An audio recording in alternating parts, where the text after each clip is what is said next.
정리를 좀 하면은 이 지방 지금 뭐 자치라는 개념을 넘어서 지방 정부의 개념이 확대돼야 되고 예산권을 확보하기 위해서는 국세 부분들이 지방세로 전환이 많이 좀 이루어져야 된다라는 말씀이시네요.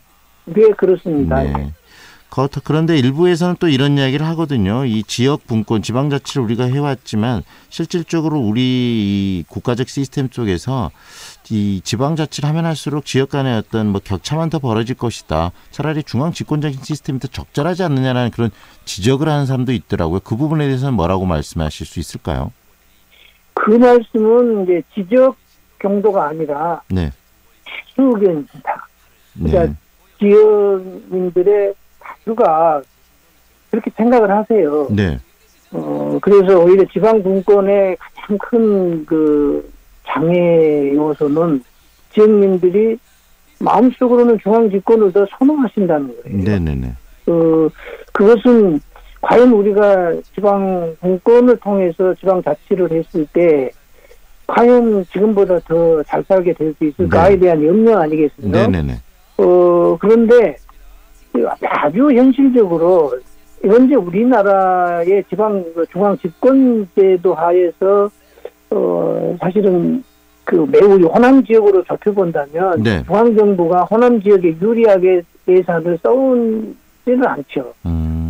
그래서 중앙 정부에 의존한다는 것은 조금 어폐가 있는 얘기고요. 네. 그리고 여러 가지 실증적 사례들이 이를테면 뭐 날아가는 새나 뭐 동물들도 스스로 이렇게 연습을 해서 나중에 강하게 돼서 자기 몫을 찾아가잖아요. 네. 그러니까 지역도 스스로 자기 발전을 하는 연습들을 해서 자기 지역의 발전을 자기가 책임지는 훈련을 해서 결과를 내야 된다는 말이에요. 세계 네. 모든 나라들이 그렇게 발전해 간다는 거예요. 네. 그러니까 우리나라는 언제나 계속 유치원 수준의 지역이 머물러 있으려고만 하니까 그게 네. 저는 문제라고 생각하고요. 실질적인 사례들이 지방 자치를 해야 네. 지역이 더 발전한다는 것입니다. 그러니까 이것은 우리가 받아들여야 해요. 네. 일정 부분 이 지방자치에 대해서 좀 실망하는 분들 생각은 자치단체장이나 또 뭐 시의회, 이게 광역 그 의회나 또 기초의회 의원들의 행태나 어떤 부조리한 그런 행동들 때문에 차라리 중앙 집권이 더 낫지 않느냐라는 생각을 할 수도 있겠는데 그런 점에서 이번 오늘 선거 이 투표가 굉장히 중요하지 않겠습니까? 그게 또 엄청나게 많이 염려하시는 부분이죠. 그래서 그렇기 때문에 지방자치가 염려되니까 하지 말아야 된다라고 이게 전개돼서는 안 되고요. 네. 여러 가지 제도로, 법률로 또는 헌법으로 이 사람에 대한 지방자치단체장들의 또는 의회 의원들의 이걸 통제를 할 수 있는 장치들을 만들어내 나가야 되죠. 그러니까 이게 직접 민주주의라고 하는 그런 그 제도들이 있잖아요. 네. 지금은 이게 형식적이니까 네. 조금 더 강조를 해서 이걸 잘 실천되도록 마음에 안 드는 단체장은 얼마든지 다시 바꿀 수 있고 네. 마음에 안 드는 의원들은 다시 바꿀 수 있고 네. 이러면서 또 지역민들의 의견이 좀 더 직접적인 통로를 통해서 지방정부에 전달될 수 있고 이것이 실천될 수 있고 해가는 이런 보완책들을 마련해 가야 된다라고 생각해요. 그런 점들이 네. 개헌 과정을 통해서 실천이 될 수 있는 여지들이 있었는데 네. 이게 지금 무산되고 있으니까 안타까운 거죠. 이 무산은 되고 있지만 결국은 정치권이 꼭 실현을 해야 될 일이 바로 이 개헌을 통한 지방 분권에 대한 확고한 그 정립 아닐까 싶어요. 그런 점에서 네. 우리 정치권이 해야 될 부분이 있다면 어떤 것이 있다고 생각하시는지도 이야기 좀 해주시죠. 이제 개헌 중에서도 지방분권 개헌이 이루어지는 게 가장 우리 지역민들로서는 이제 중요한데 네. 사실상 이 개헌은 이제 국회에서 이루어지는 거잖아요. 네. 근데 국회에서 이걸 발의를 해야 되는데 대통령이 이걸 발의해서 안 됐지만 사실은 여야가 합의해서 이걸 하는 게 중요하지 않겠어요? 네. 그런데 국회는 상대하는 기관이 중앙정부거든요. 네. 그래서 중앙정부의 권한을 약화시키고 지방정부의 권한을 강화시키는 것에 대해서 국회의원들이 그걸 선호할 이유가 근거가 별로 없죠.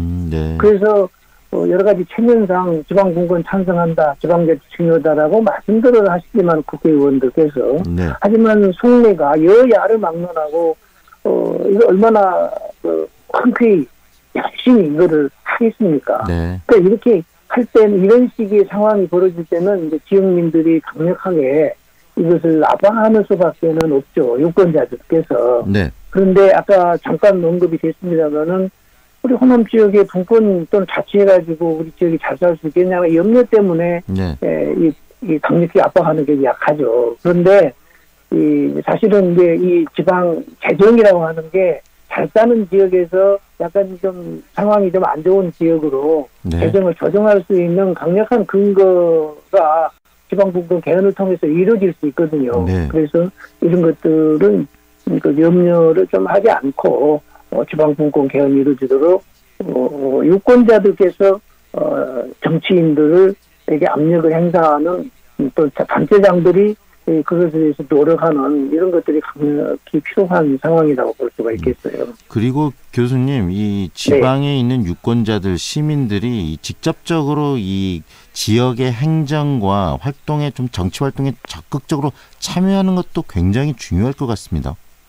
근데 그게 사실은 민주주의예요. 그러니까 그 민주주의라는 것이 국민이 있으면 시민이 주인이라는 거잖아요. 네.